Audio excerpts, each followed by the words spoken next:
Hi, and welcome. You're listening to the X22 Report. My name is Dave, and this is episode 857, and today's date is January 3rd, 2016, and the title of the episode is The Current Economic Collapse News Brief. Let's get right into the economic collapse news. I hope everyone had a happy and healthy new year.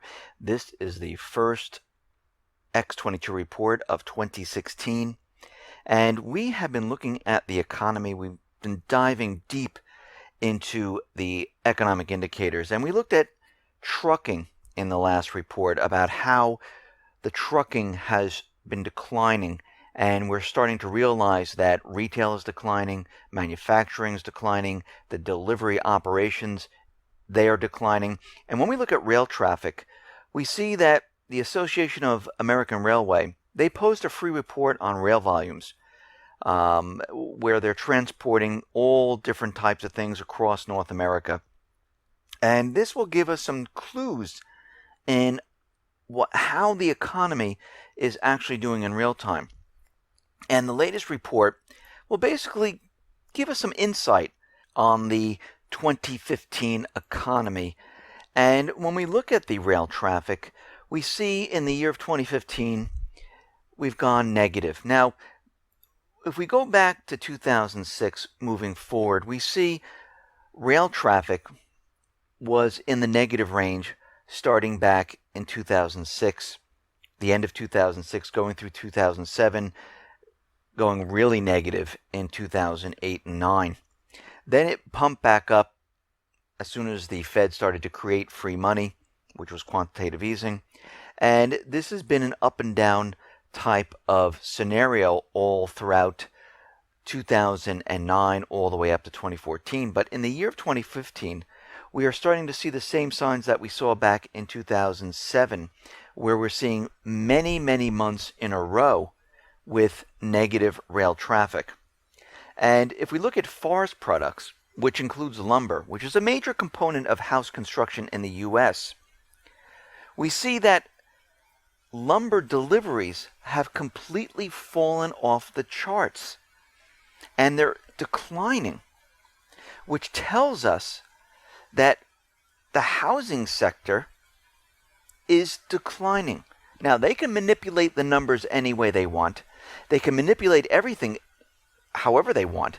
But when we look at the actual lumber deliveries for new construction, and they continually try to tell us that new construction is getting better and better, of course, this last report, we see a decline. We see a decline in existing home sales. We see a decline in pending home sales. We see a little bit of a decline in new construction. But lumber, for some reason, we're seeing that the volume have fallen off the chart, which tells us that they're manipulating these numbers. And we notice that lumber prices are continually declining. And the demand for lumber is also declining. So when we look at the economy, we can see that the economy is starting to fall apart, and it's rapidly falling apart. And no matter how they make it look, it doesn't really matter, because in the end, this whole thing is going to crumble around them. We see that the U.S. Mint, their silver coin sales, they've hit a record in 2015. Gold sales were up 53%.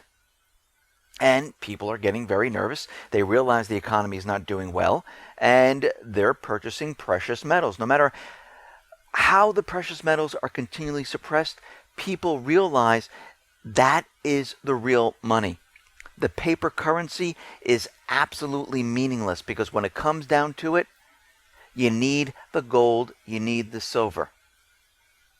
And case in point, I have currencies from Germany, I have currencies from Austria, and guess what?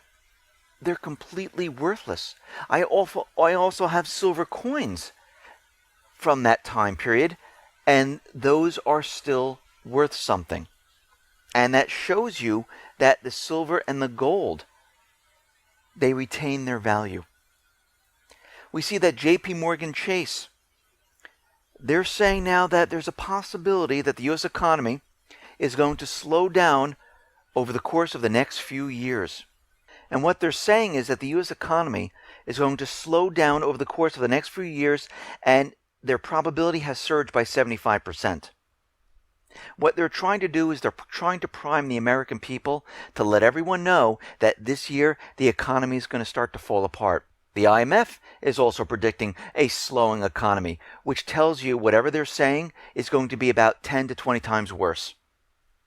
We see in Portugal that the Portuguese central bank, they released their results of its banks, and basically virtually of all the country's banks, they're going to have to boost their Tier 1 ratios by 0.25% to 1% before January of 2017. Now, the central bank released these results between Christmas and New Year's, when the trading desks in Europe are virtually empty.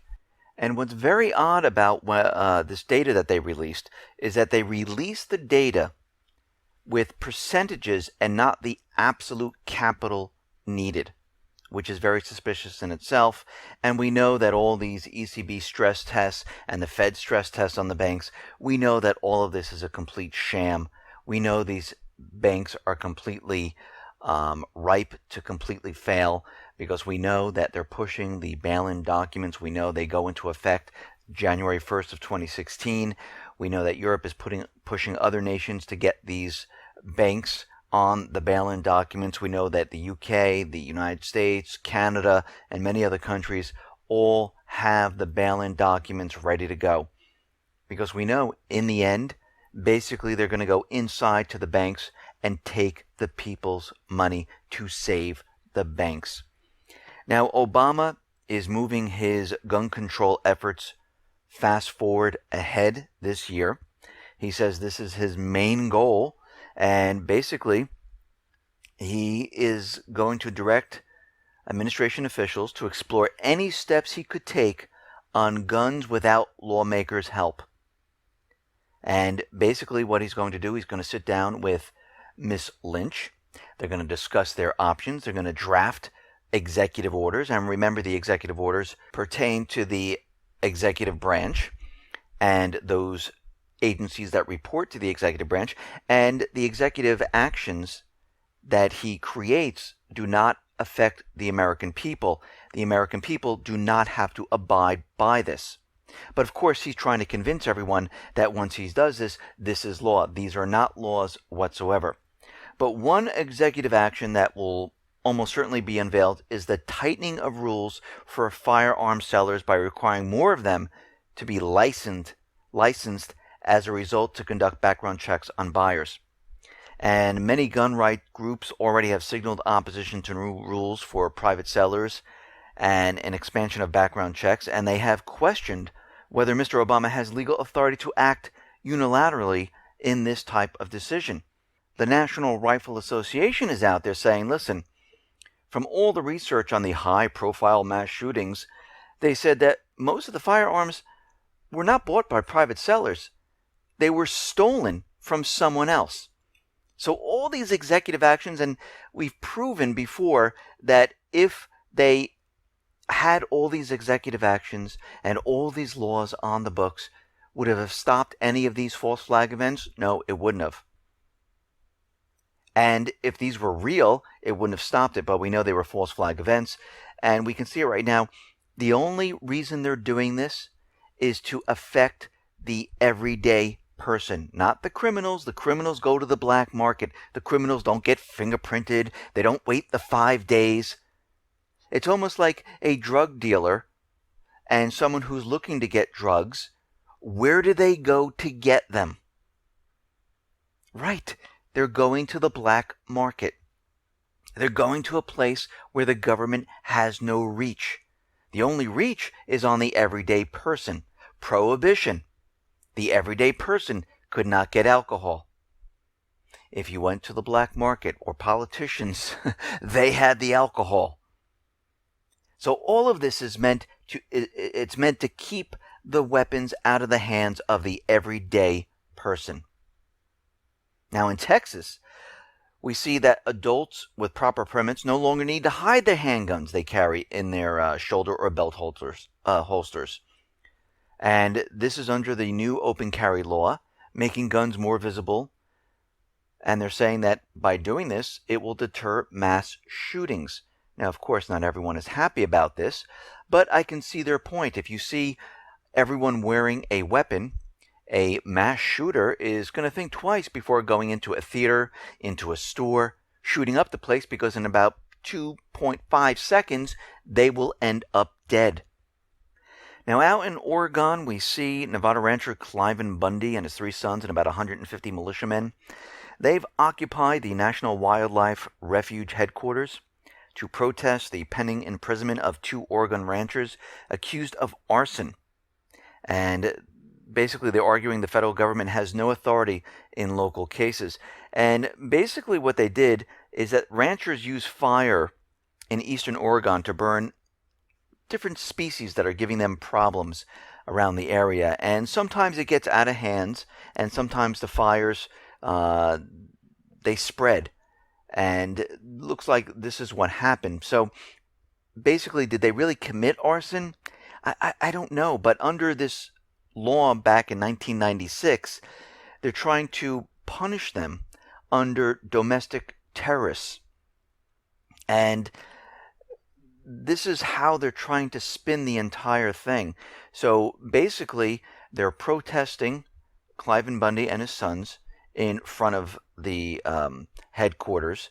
They're saying that these people are not guilty of this. This is something that we always do. And it looks like the federal government is trying to push themselves into areas they're not supposed to be. And we're going to have to watch that situation very, very closely. Now, out in Ukraine, we see Yatsenyuk. He had his annual year-end press conference. And basically, he said his national goal of Ukraine is the restoration of territorial integrity of the country. Basically, he's saying that they want a return of Donbass into Ukraine, and they're trying to get Crimea under the control of Kiev. Now, how is he going to establish control of these territories? Well, he didn't elaborate on that, but he's saying this is part of their goal.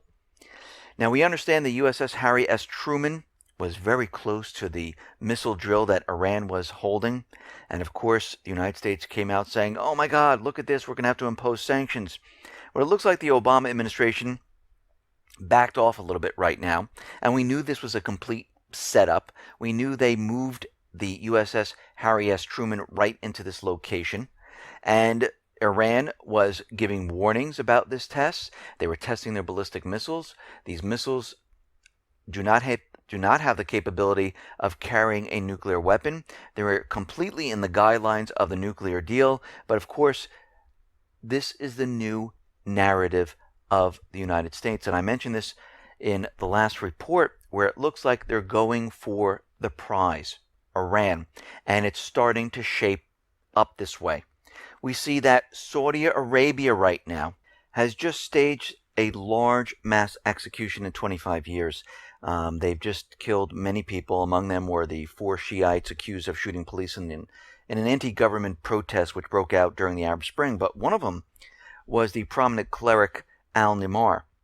Now, al-Nimr was sentenced to death in October of 2014 and charged with crimes including disobeying the ruler, inciting sectarian strife, and bearing arms against security forces.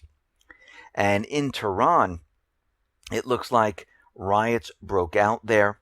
They were throwing Molotov cocktails. They lit the Saudi embassy on fire.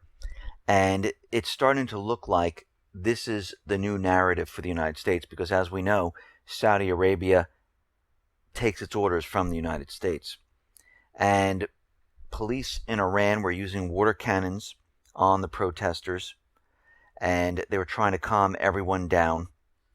And basically, what we're seeing right now is they're trying to create an incident inside of Iran. So we already see protests. Saudi Arabia was instructed to do this because they knew this was going to cause problems in Iran. We see the White House right now wanting to impose sanctions, but having difficulty in doing so because what Iran was doing was in the framework of the P5+1 deal. But we can see right now that the White House will breach the P5+1 deal. This is their main goal right now. And they'll eventually do this. And right now, we can see that this is being moved, the agenda is being moved forward because we're seeing that the Saudi-Iranian conflict basically is going to explode. EU is already warning that there's going to be new Mideast tension risks in the Syrian peace deal. And basically, they're warning that renewed tensions between Shiite and Sunnis might wreck the efforts that are going on in Syria. So you can see what they're planning right now. They're planning on going after Iran. They're planning on creating chaos between the Shiites and the Sunnis.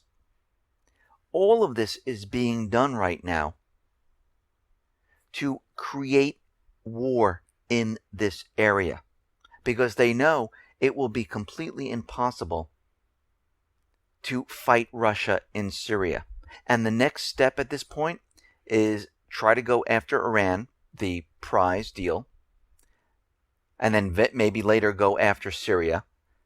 And if war breaks out with Russia and China and North Korea and Iran and Syria, so be it. Because we see already that Saudi Arabia, they have cut diplomatic ties with Iran over the embassy storming.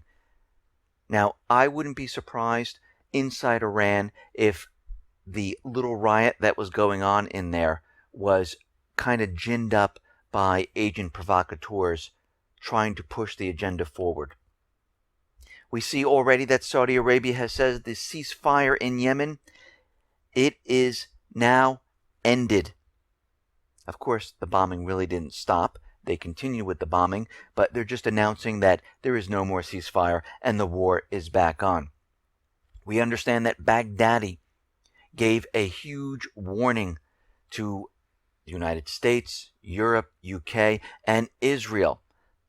And, of course, I mentioned in the report that Israel is going to say that the Islamic State is in Gaza, and they're going to have to go into Gaza. It's already starting.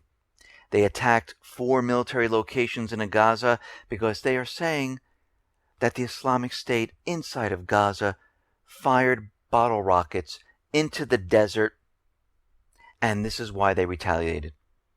And if you notice, every time any type of missile launch from Gaza always lands in the desert and hurts no one, and it's completely away from the populated areas.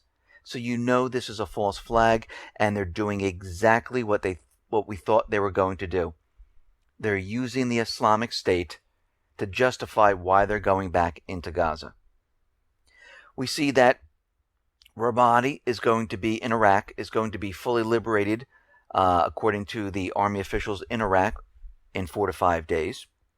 We're also getting reports that the Iraqi forces, who completely drove the Islamic State back and back and back, basically realized, and they reported on, that Washington evacuated 2,000 Islamic State terrorists from the city before the Iraqis went into the area. So basically, the Iraqi People's Mobilization Shiite Militia, Commander Hashad al-Shabi, said Americans delayed the liberation of Ramadi and Fallujah to enable the evacuation of the ringleaders and fighters to unknown places, and they said helicopters came in and took them out of the area. The Iraqi forces saying we were not allowed to engage until the United States said it was all clear to do so. Very interesting. They're also saying that Washington supports the illegal presence of the Turkish forces in northern Iraq. Even though they're out there saying withdraw the troops, they're actually telling Turkey to keep the troops in Iraq.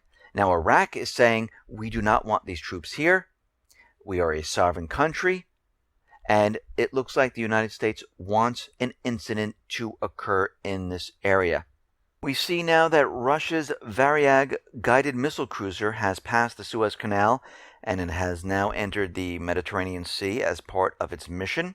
So this missile cruiser is now in the Mediterranean, and there are a number of ships, warships in this area, and they're moving back and forth in and out of the Mediterranean. The U.S. has some ships, France has a ship there, there are reports that China has a ship there, and we're going to have to watch that situation very closely.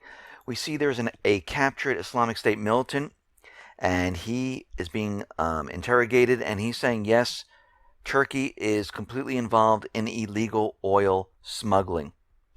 The 24-year-old Mahmoud Ghazi Tatar says he joined the Islamic State from a Turkish city of Adiyaman, together with other recruits, and he said he was transported over the border into Syria, where he received his terrorist training, and everything was done through Turkey.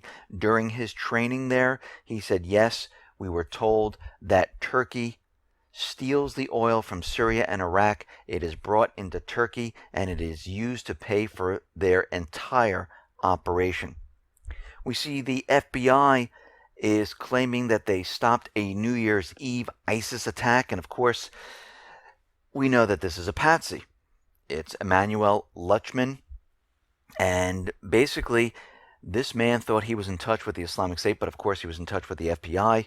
He had no money. He has mental illness. He's from Rochester, New York. He was planning on going into a diner with a machete, and he had no money of his own, so the FBI informant supplied him with masks, zip ties, knives, duct tape, ammonia, gloves, everything that he possibly needed.